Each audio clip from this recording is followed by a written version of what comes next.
quiet things.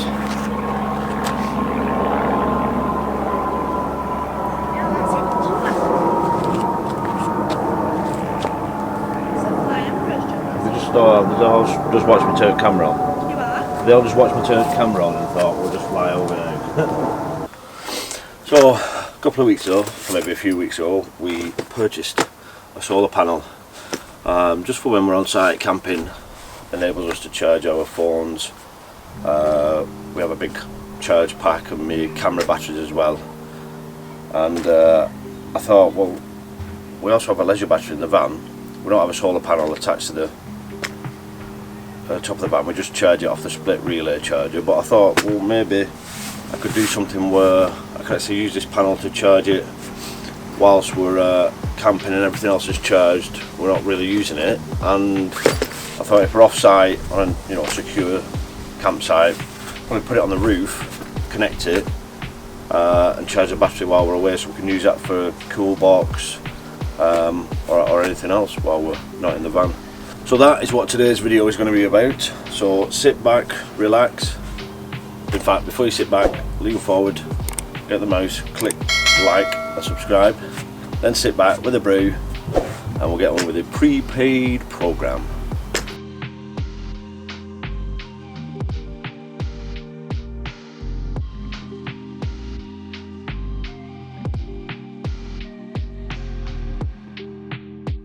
So my idea was to make some sort of lead that was attached to the solar panel and then somehow to the ledge battery inside the van.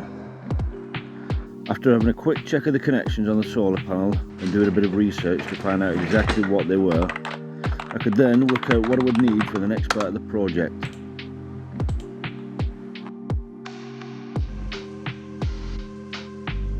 So my idea is to create some sort of lead between the solar panel, which should be long enough so I can put the solar panel on the roof, and then to some sort of connection on the outside of the van, which probably will attach to this bracket here that holds our 240, and then I can wrap it up and put it into the zip pocket of the solar panel so that it can stay in there and just pull it out whenever we need it. So now, with a plan in my mind, what I'm going to need to make, it's time to start putting together a list of the parts I'm going to need. And by the way, any of the parts you see today and what I use are going to be listed down in the description below, so if you need to get any yourself, they'll all be there. I had to watch a few YouTube videos to get an idea of wire connections best suited the job. Copper pin into my ratcheting wire crimpers, place the stripped wire into the open end. After working out what I needed, it was time to visit our good friend Amazon. So I placed the order, and after a couple of days when I got home, it was there waiting for me. So we've got all our bits now and all our tools, hopefully. Probably go to the van 15 times for more tools that I've not bothered to get. Got the cable. So I think what we're going to do is make probably the hardest part first, which is going to be the cable from inside the van, running along and then out here to the bracket and fix it there. So we'll go through that now. So we have a 240 inlet here, and the cable runs along here inside the chassis, then up through the floor into our battery box. So that's what I'm going to do. I'm going to make up a lead that runs along there. I'm going to fix it to that bracket there.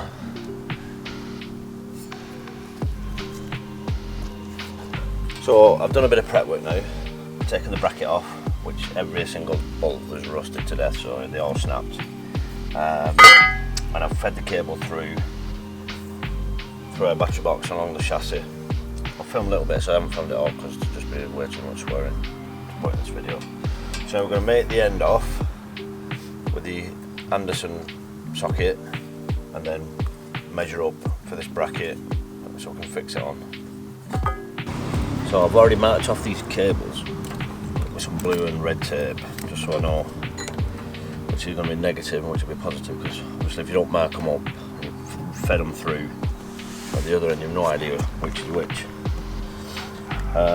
So what I'm using is this Anderson connection. I'll have two of them, so I've got one fixed to this bracket, and then one on the lead side which connects to the solar panel. If you just come closer, if you just look at the marked positive and negative, so obviously make sure your cables correspond to the positive and negative, whichever way you have them marked up. Right. Excuse me. Mine will be red positive, blue negative. Right, so I'm just going to strip this cable back.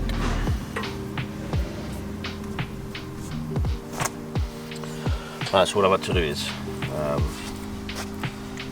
fold these over a couple of times. It's not ideal. In fact, I wouldn't recommend even doing this really. I would solder them, but I haven't got a solder. I've not even got the patience to wait for one. So We did have one. yeah. But because I'm fixing it and it's not going to be moving this particular side, I'm hoping it's going to be okay.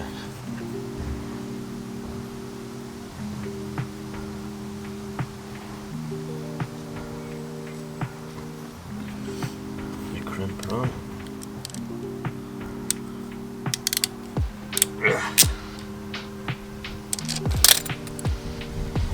Small solid connection. Put some tape round.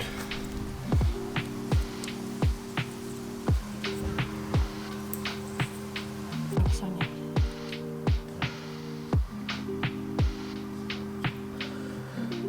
So I made off the connections now. I'm just going to put them into the Anderson connection itself.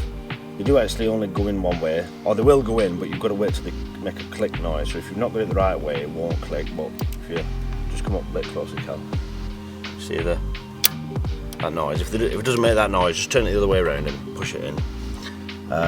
Making sure obviously your negative is for your negative, positive for your positive. See what I mean? If it's not the right way, it won't make that noise. And then obviously your other one would just attach to your other lead, which we're going to make up as well.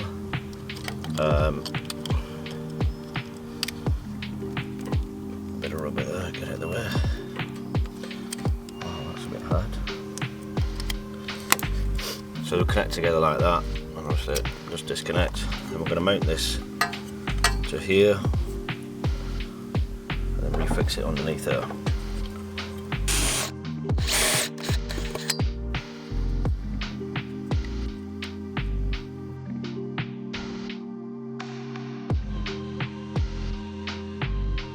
So I've done everything underneath now that I need to do. The Anderson plug is attached, fixed to the bracket.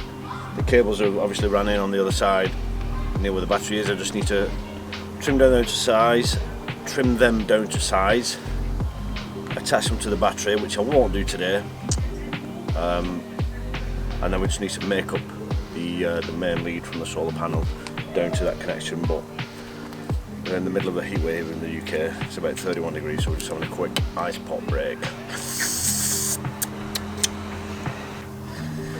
So I'm going to make this positive one off.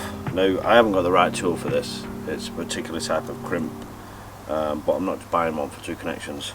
So I'm going to do it the way I've just done it, which I've done the pull test. It's tight, so I'm going to just live with that. I'm just going to strip off about 5-ish mil of cable, tighten it up, just come a bit closer, Cal. And using a pair of long nose pliers, I'm just going to slowly and very fiddly fold these flaps over, which is essentially what the specific crimps do, but they like fold it into each other. And just slowly make that out. So I just folded it onto itself. I think the other one's like push it in between the cables and everything. It is what it is. I'm going to pull on this now and it's bound to come off and I'll look stupid. There we go, not too bad. So these are your water seals or weather seals.